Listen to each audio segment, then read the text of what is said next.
How much of your executive presence is represented your authentic self? How much of your executive presence is truly representing your authentic self? How much should it represent? Welcome to Great Transition Strategies Monday Morning Stand-Up. 5 minutes to get your week off to a great start and potentially give you something to help make you a more effective leader so you can love what you do. Executive presence. I get it all the time in my coaching practice. People come to me to work on their executive presence. I did 2 workshops last week. One specifically on executive presence, another one, executive presence integrated into a leadership workshop. So for you, let's go through a few things. Think about yourself and your executive presence, and maybe a subordinate that you're developing and their executive presence. So first, what is executive presence?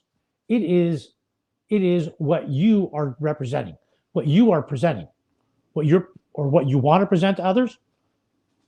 It's what you want others to receive, and it is also what they're receiving.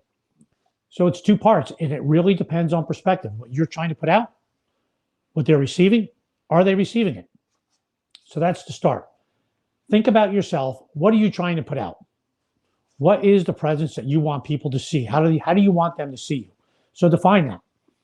As you're doing that, think about your organization, the type of organization it is. Should it be different for different types of organizations? And your position in the organization.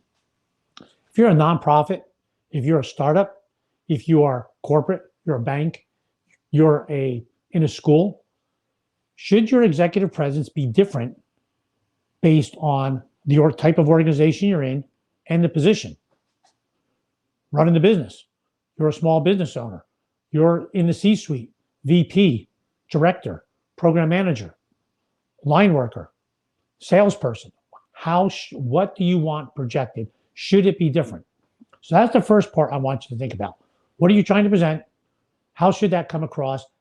Does the organization dictate a part of it? And does your position dictate a part of it?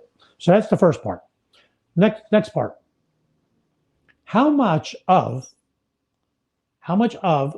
your authentic self should be revealed in your executive presence? This is always a point of quandary with folks. What they feel is, well, am I just acting? Am I trying to act the part and I'm really not being authentic to who I truly am? Well, here are some ways we work through that. Here's some things to think about how you might be able to work through it as well. I have a couple guides. One, think about how much do you trust the organization, the people, when you first start?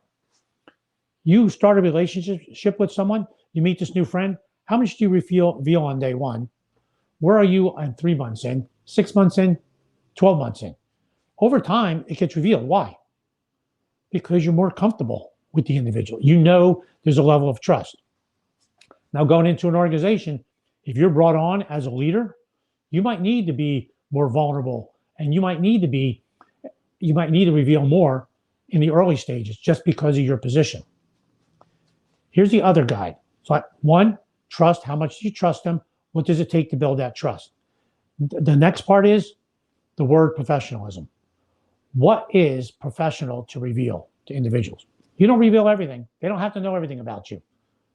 Be professional. Use that as your guide. So now we're thinking about you in your position.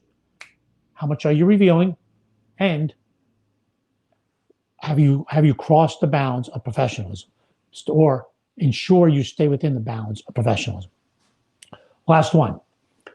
If folks are not deliberate about their executive presence, how does it become revealed? It becomes revealed, 1, over time, like I just talked about. 1, over time. 2, when people are stressed or people are complacent. Think of a normal curve and the 2 ends of the normal curve, stressed on one side, complacent on the other. Have you ever seen someone who you thought, cool, calm, and collected, did you do a really good job? But then they went through this stressful time and you thought, oh my goodness, they were terrible. That was awful. That's who they really are. Because I feel when you're under stress, everything else goes away and your true self is revealed. Same thing, complacency and comfort. Maybe people have their hair down, they're out drinking, doing some things, and they get very complacent. And you think, wow, that person's exactly like they are day in and day out. The ends of the spectrum, when you're under stress or when you're really comfortable or complacent, reveal yourself. What do you want your executive presence to be? How much of it should reveal your authentic self? Here are some guidelines to think about. Hope you found that helpful. See you next Monday morning, 8:30. Have a great week.